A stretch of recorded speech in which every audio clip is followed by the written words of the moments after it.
नमस्कार दोस्तों, silver pen classes पे आप सभी का स्वागत है। और नए वर्ष की आप सभी को ढेर सारी शुभकामनाएं। और ये नया वर्ष आपके जीवन में नई उम्मीदों के साथ, नई सीख के साथ और ढेर सारी सफलताएं आपके जीवन में लेकर आए।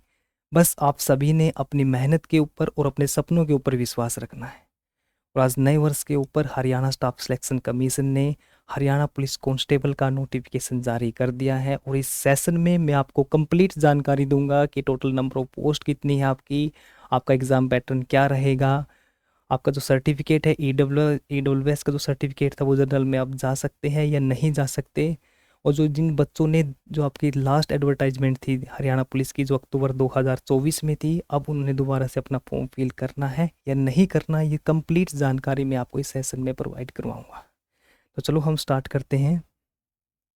सबसे पहले जो आपका फॉर्म फिल करने की डेट रहेगी वो 11 तारीख से आपके फॉर्म भरने स्टार्ट होंगे और आप 25/1 तक अपने फॉर्म को फिल कर सकते हो। और जो सबसे मेन पॉइंट है आपका जो ये सर्टिफिकेट यानी जो बीसीए, बीसीबी और ईडब्ल्यूएस के जो सर्टिफिकेट होंगे वो आपके 1 अप्रैल 2025 के बाद की, और जो आपकी क्लोजिंग डेट है यानी जो आपकी 25/1/2026 तक आपकी सर्टिफिकेट की जो इशू डेट होनी चाहिए। ठीक है। और वही सेम जो आपका डीएससी और ओएससी है उसके लिए आपकी 13/11/2024 उसके बाद के आपके सर्टिफिकेट होने चाहिए। और जिन बच्चों ने जो आपकी लास्ट एडवर्टाइजमेंट थी 14/2024 की थी, उन बच्चों ने अब दोबारा से अपना फॉर्म फिल करना है। ठीक है। और जो आपकी नंबर ऑफ टोटल पोस्ट आई है वो आपकी टोटल 5500 पोस्ट आई है। 5500 पोस्ट आपकी 3 कैटेगरी में आई है। सबसे पहले जो आपकी पोस्ट है जो मेल कांस्टेबल की जनरल ड्यूटी में, वो टोटल आपकी 4500 पोस्ट आई है। यानी इसमें आपकी जनरल की 1620 पोस्ट रहेगी। और आपकी जो डीएससी है 405 है, ओएससी 405 है आपकी, बीसीए 630 रहेगी, बीसीबी आपकी 360 पोस्ट रहेगी और ईडब्ल्यूएस की आपकी 450 पोस्ट रहेगी। तो ये है आपका मेल कांस्टेबल जो आपकी जनरल ड्यूटी है, उसमें आपके टोटल 4500 पोस्ट हैं। सेकंड आपके पास जो कैटेगरी 2 है उसमें 600 पोस्ट आई आपकी फीमेल कांस्टेबल की। फीमेल कांस्टेबल में आपकी ये जनरल की 216 पोस्ट रहेगी, डीएससी 54, ओएससी 54, बीसीए 84, बीसीबी 48 और ईडब्ल्यूएस की आपकी 60 पोस्ट रहेगी। और जो आपकी एक्स सर्विसमैन है वो आपकी अलग से पोस्ट है। जैसे जनरल की जो मेल कांस्टेबल की थी वो एक्स सर्विसमैन की पोस्ट 315 है, वैसे ही सेम अदर कैटेगरी की आपकी जैसे डीएससी है, बीसीबी है, ये आपकी अदर कैटेगरीज की है।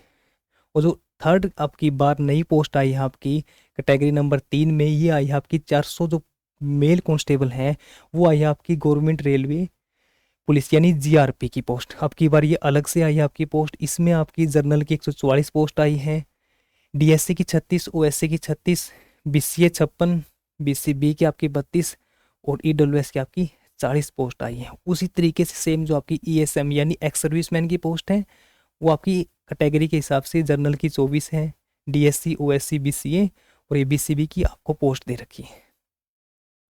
क्लियर। यहाँ तक ये थी आपकी नंबर ऑफ पोस्ट। और तब की बार आपकी 3 कैटेगरीज में आई है, मेल कांस्टेबल जो आपकी जनरल ड्यूटी होती है और मेल कांस्टेबल की अब की बार जीआरपी की यानी गवर्नमेंट रेलवे पुलिस की वैकेंसी आपकी अब की बार अलग से आई है और टोटल 400 वैकेंसी है। और तीनों कैटेगरियों को मिला के आपकी टोटल 5500 पोस्ट आई है।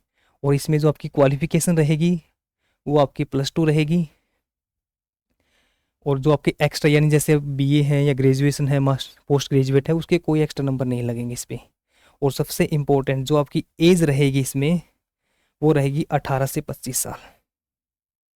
18 से 25 साल। और जो आपकी एज है कैलकुलेट की जाएगी यानी जो आपकी एडवर्टाइजमेंट 14/2025 जिन बच्चों ने जो पिछला फॉर्म फिल किया था और अब उनकी डेट 25 साल से ज़्यादा है, तो उनकी एज जिन्होंने बच्चों ने पिछला फॉर्म अप्लाई किया था उनकी एज 1/9/2024 से काउंट की जाएगी। यानी जिन बच्चों ने फॉर्म फिल नहीं किया था पहले हरियाणा पुलिस का, उनकी एज 18 से 25 है। और जिन बच्चों ने फिल किया था वो उनकी 1/9/2024 से काउंट की जाएगी। और जो आपकी 18 से 25 है ये काउंट की जाएगी आपकी 1 तारीख यानी 1 जनवरी 2026 से काउंट की जाएगी। क्लियर। यानी इनको बेनिफिट होगा आपका लगभग 1 साल और 3 महीनों का बेनिफिट होगा जिन बच्चों ने पहले फॉर्म फिल किया था। क्लियर। ये था आपका एज का इशू यानी 18 से 25 रहेगी। नेक्स्ट है इसमें आपके पास, इसमें जो आपकी कैटेगरी की रहेगी, जो आपकी जो कैटेगरी है शेड्यूल कास्ट यानी एससी है, जो आपकी बैकवर्ड क्लास है, जो इकोनॉमिकली वीकर सेक्शन यानी ईडब्ल्यूएस कैटेगरी के लिए आपकी 5 साल का आपका एज रिलैक्सेशन रहेगा। यानी आपकी 18 से 25 तो जनरल कैटेगरी के लिए है, 18 से 25 आपकी जर्नल के लिए है, और 5 साल आपकी बीसीए, बीसीबी, एससी और ईडब्ल्यूएस के लिए रहेगी। यानी टोटल आपकी 30 साल रहेगी कैटेगरीज के लिए। और जिन बच्चों ने पहले फॉर्म अप्लाई किया था उनके लिए आपका 1 साल और 3 मंथ यानी 31 साल 3 महीने रहेगी आपकी अदर कैटेगरी के लिए। क्लियर? ये था आपका एज का पॉइंट। नेक्स्ट है इसमें आपका जो क्वालिफाई टेस्ट होगा, यानी जिन बच्चों ने आपका सीटी दिया है, उन सीटी बच्चों जिनका क्वालिफाई है, वहाँ से आप शॉर्ट लिस्ट किए जाओगे। शॉर्ट लिस्ट करने के बाद सबसे पहले आपका फिजिकली मेजरमेंट टेस्ट होगा, ठीक है, यानी पहले आपकी हाइट और चेस्ट होगी, उसके बाद आपका फिजिकली स्क्रीनिंग टेस्ट होगा, यानी आपकी रनिंग होगी, और उसके बाद जो क्वालिफाई होंगे फिजिकली पीएमटी में और जो आपकी स्क्रीनिंग होगा पीएसटी में, वहाँ से आपके 10 गुना बच्चे एग्ज़ाम में बिठाए जाएंगे। यानी वहाँ से शॉर्ट लिस्ट किए जाएंगे जो क्वालिफाई करेंगे फिजिकल को, और वो 10 गुना बच्चों का आपका एग्ज़ाम होगा, ठीक है। और सबसे इसमें हाइट है जो मेल कांस्टेबल की, वो 170 सेंटीमीटर रहेगी। चेस्ट आपकी 83 सेंटीमीटर, और जो आपकी एक्सपेंशन रहेगा चेस्ट का, वो आपका 4 सेंटीमीटर का रहेगा। और जो अदर कैटेगरी रहेगी आपकी, उसकी हाइट होगी 168, यानी EWS, BCA, BCB, SC, OSC, DSC के लिए आपकी हाइट रहेगी 168 सेंटीमीटर, और फीमेल के लिए आपकी हाइट रहेगी 158 सेंटीमीटर, और 156 रहेगी आपकी रिजर्व कैटेगरी के लिए। क्लियर? और ये जो आपकी हाइट है, जो आपकी ये हाइट है, ये आपकी जीआरपी है जो उसमें भी सेम रहेगी, मेल वाली कांस्टेबल जो आपकी जनरल ड्यूटी में और जीआरपी में, दोनों में आपकी हाइट सेम रहेगी। उसके बाद जो आपका टेस्ट होगा, यानी जो आपका एग्ज़ाम होगा, वो आपका 97%, यानी अब जो आपकी एग्ज़ाम में जो नंबर की वेटेज रहेगी, आपके एग्ज़ाम की वेटेज रहेगी, वो 97% रहेगी, जिसमें आपके जो 3 नंबर हैं, जो आपके 3 नंबर रहेंगे, वो एनसीसी के लगेंगे आपके। ये 3 नंबर है जो आपके, ये एनसीसी के लगेंगे। जिसका ए बी सर्टिफिकेट है वो 1 नंबर, 2 नंबर, और जिसका सर्टिफिकेट सी है उसको 3 नंबर आपके एक्स्ट्रा मिलेंगे। और जो आपका एग्ज़ाम रहेगा वो 97% का रहेगा। और अब सबसे इंपॉर्टेंट है आपका एग्ज़ाम का पैटर्न। आपके एग्ज़ाम के पैटर्न में इन्होंने साफ साफ दे रखा है, हरियाणा स्टाफ सिलेक्शन कमीशन ने, कि उसमें आपके जो 50% नंबर है, आपका जो पैटर्न है वो आगे है, डिस्कस करूँगा मैं आपके साथ। जो 50% नंबर, यानी आपको क्वालिफाई करने के लिए, ये जब आप एग्ज़ाम दोगे उसकी क्वालिफाई करने के लिए आपको 50% नंबर चाहिए जनरल कैटेगरी को, 10% का आपको कंसेशन मिलेगा जो आपकी रिजर्व कैटेगरी है। यानी जनरल कैटेगरी का कोई भी बच्चा एग्ज़ाम देगा तो उसके कम से कम 50 नंबर होने चाहिए, तभी वो उसमें क्वालिफाई माना जाएगा, ठीक है। और जो आपका एग्ज़ाम पैटर्न रहेगा, सबसे इम्पोर्टेंट आपका जो एग्ज़ाम पैटर्न रहेगा,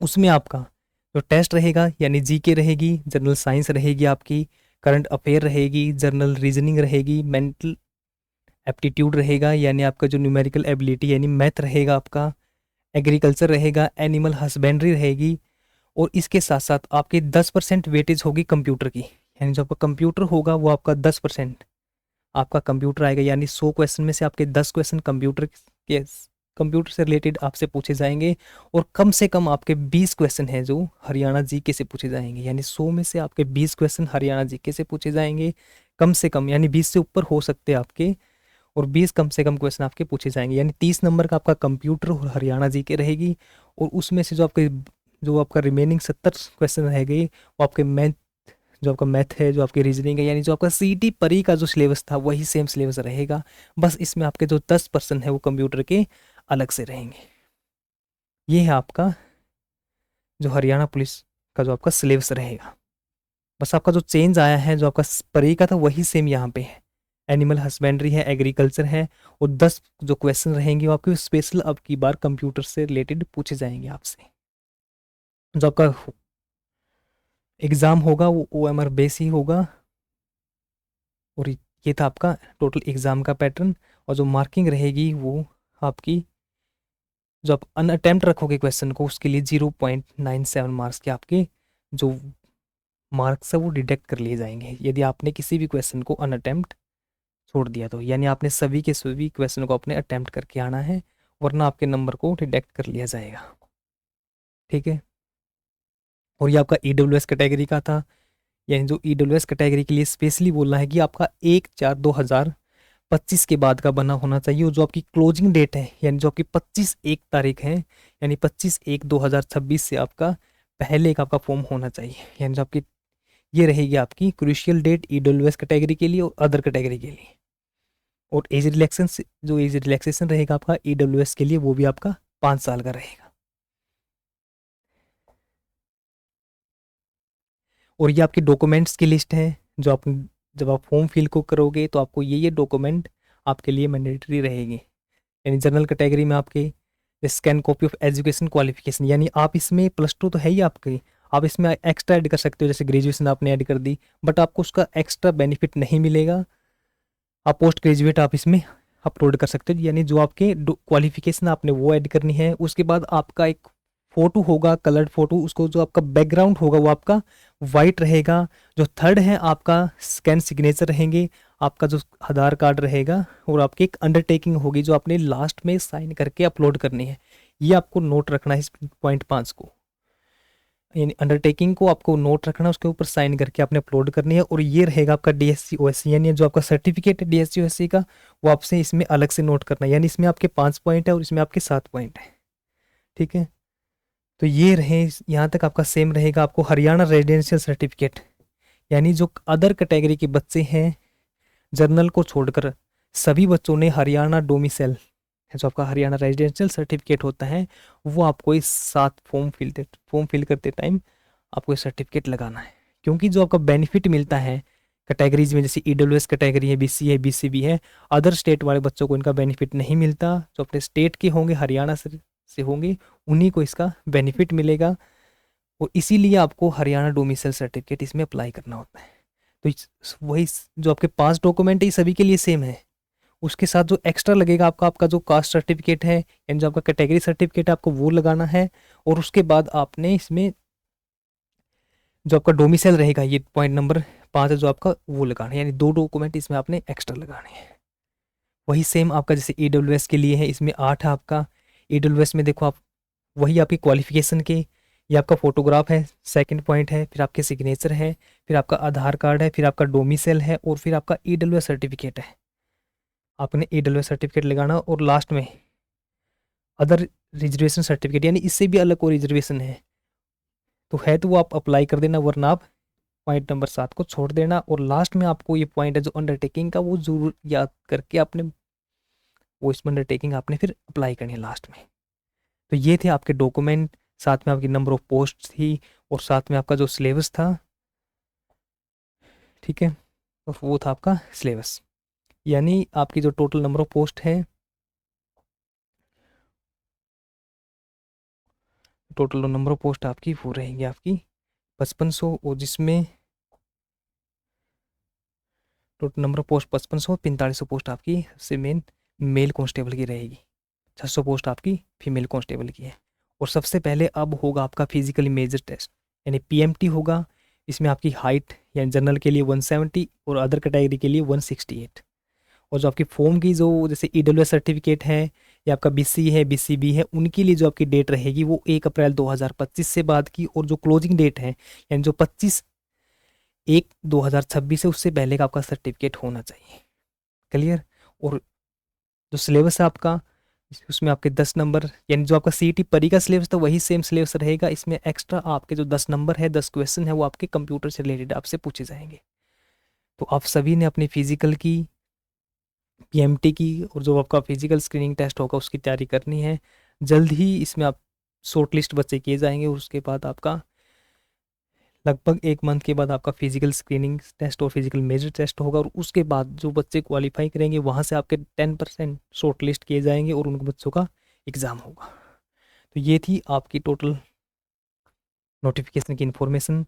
फिर भी आप में से किसी का कोई भी डाउट रहता है तो आप वीडियो के डिस्क्रिप्शन में आप अपने डाउट को पूछ सकते हो। तब तक के लिए जय हिंद, जय भारत।